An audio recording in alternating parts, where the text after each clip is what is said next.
Banyak yang bertanya kepada saya, bagaimana sih Ji agar kita bisa sampai tahap kosong, supaya kesadaran Tuhan itu bisa bangkit. Lalu ada juga yang bertanya, bagaimana caranya membangkitkan kundalini supaya bisa mengalami spiritual awakening. Oke, simak dulu ya penjelasan ini. Ketika seseorang sudah sampai tahap kosong atau titik nol, biasanya kundalini bisa bangkit secara otomatis. Namun, untuk manusia yang belum siap berada di kondisi kosong ini, maka kebangkitan kundalini akan menjadi hal yang mengerikan. Bisa saja orang ini menjadi depresi, stres, tubuh sakit-sakitan, dan juga bunuh diri. Jadi, untuk kalian yang belum siap, sebaiknya jangan dibangkitkan. Walaupun ada orang yang punya kemampuan untuk membantu kalian membangkitkan kundalini. Namun, untuk orang yang sudah siap, maka energi kundalini ini akan sangat bermanfaat untuk kita. Karena bisa membawa kita menuju sebuah pencerahan kehidupan. Energi ini akan membantu membersihkan trauma, luka batin, membuat emosi lebih stabil, membuat kita lebih bijaksana, juga bisa membantu menyembuhkan penyakit yang bahkan sudah tidak mampu disembuhkan. Kalian mungkin bertanya, lalu orang seperti apa yang dikatakan sudah siap? Jawabannya, orang yang sudah siap menanggalkan keakuannya, yang biasanya kita sebut dengan ego. Jadi orang ini adalah orang yang sudah berserah seutuhnya, tidak terikat dengan hal-hal duniawi. Jika kedua hal ini belum siap untuk dilakukan, maka kalian tidak perlu membangkitkan kundalini. Biasanya orang-orang yang mengalami malam gelap jiwa berkemungkinan mengalami kebangkitan kundalini secara alami, tanpa bantuan guru spiritual.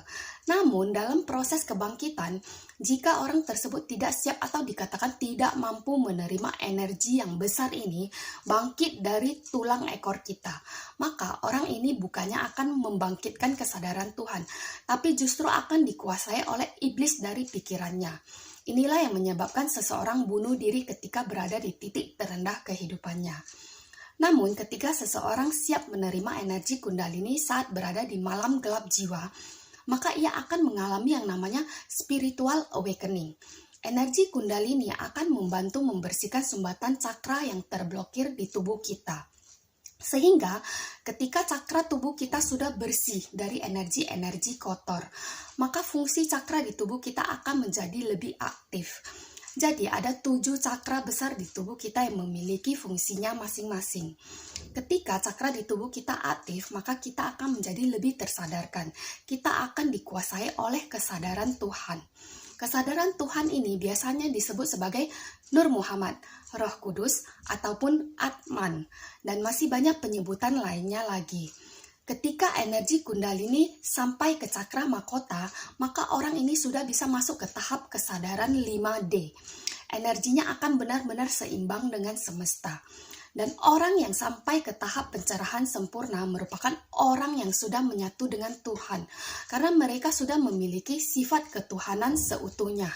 Biasanya mereka menyebutnya sebagai Nabi, Buddha, Kristus. Jadi jangan pernah menjatuhkan agama orang lain ya. Mereka semua adalah orang-orang yang sudah menyatu dengan Tuhan. Mereka adalah sosok yang patut kita hormati, mau kita berbeda agama sekalipun. Karena tujuan mereka adalah sama, membantu para manusia menjadi tersadarkan. Kitab-kitab itu adalah kitab ilmu tinggi. Jika kita masih anak SD, maka akan sulit memahami ilmu perguruan tinggi. Jika anak SD menjadi dosen, maka ia pun akan membaca kitab itu dan menyebarkannya dengan pemahaman yang salah. Dan yang menerimanya mentah-mentah adalah orang yang belum punya kesadaran.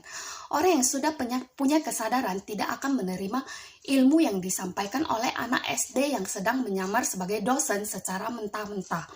Berhati-hatilah mempelajari kitab-kitab tersebut, karena sangat banyak sekali makna kiasan di sana. Seperti yang sering saya katakan, lautan batin ini juga bukan lautan sesungguhnya. Jika ibarat seseorang sudah sampai tahap dosen, maka ia akan bisa mentranslatekan kitab-kitab itu dengan baik.